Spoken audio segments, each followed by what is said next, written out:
Wabash Bluebird.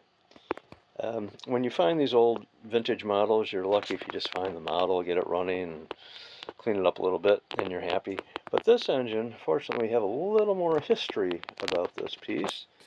In fact, we have an old builder's photo of it, probably from the early 40s.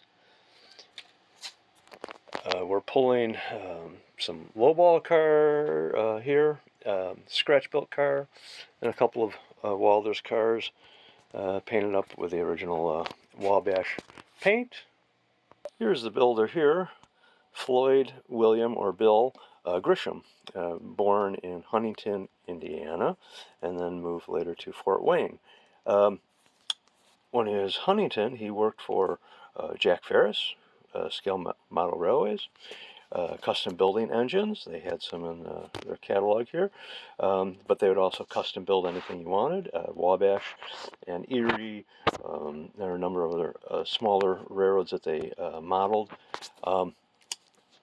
When Jack Ferris went on to bigger and better things, Gresham here continued building trains. Here he built the Freedom train, which he later sold to the Westchester Model Railroad Club.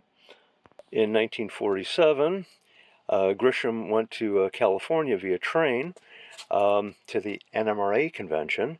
Here are some of the cards that he had. He stopped along the way. He stopped in Chicago at the Museum of Science Industry. He got a card there. Went down to LA. Stopped off in Denver. This album records step by step the whole trip in photos with the trains and friends that he rode with.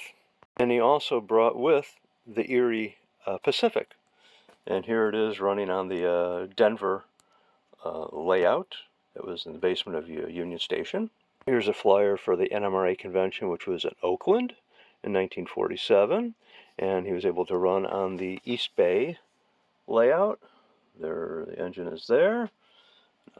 This was in the old Western Pacific freight house. They had a huge layout there. After Oakland, a number of the attendees went south, taking the Southern Pacific Daylight and going on down to the LA area.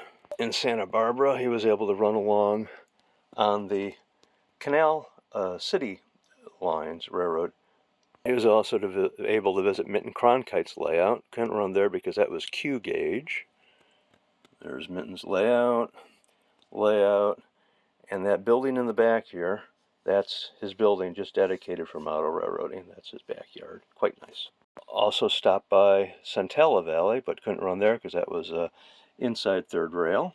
Some of the engines he saw in LA.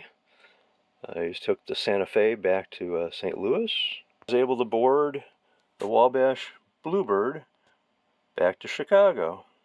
So it's kind of fun to get some of the backstory about this train. And this engine has lots of miles on it. We'll fire it up one more time, and you can see the Bluebird one more last time. If you like what you see, please subscribe. Thank you.